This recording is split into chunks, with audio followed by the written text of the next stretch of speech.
If you've been terminated from your job and you're wondering what to do with your 401k, then this video will help you understand your options and the tax implications, so you can make a decision with confidence.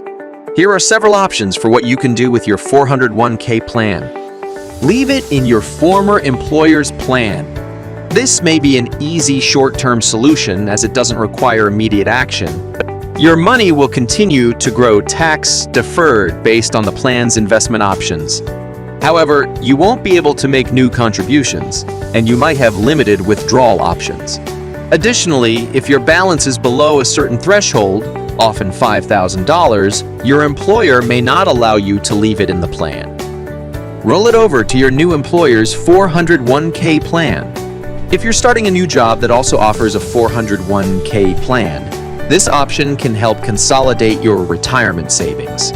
Before initiating a rollover, confirm that your new employer's plan accepts transfers. Remember, each 401k has its own set of rules and investment options, so it's crucial to understand these details before moving your money.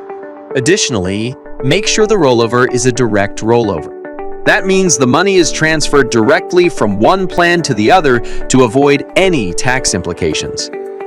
Roll it over to an individual retirement account. You may decide to roll over your funds into an IRA, which could provide a wider range of investment options compared to a 401k. With a traditional IRA, the rollover should not create any immediate tax liabilities because both your 401k contributions and your traditional IRA contributions are tax deferred. A Roth IRA, on the other hand, is funded with post-tax dollars, meaning you pay taxes now in exchange for tax-free withdrawals in retirement. If you roll over your 401k into a Roth IRA, you will owe taxes on the rolled over amount in that tax year. Cash out. This option should be your last resort due to the associated tax implications and potential penalties. If you're under 59 years, 6 months old, and you withdraw your 401k funds, not only will you have to pay income tax on the withdrawn amount, but you'll also typically owe a 10% early withdrawal penalty.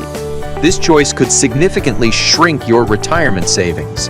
Each of these options has different impacts on your taxes, investments, and retirement planning, so consider consulting with a financial advisor or a tax professional before making a decision. They can provide advice based on your specific financial situation and retirement goals.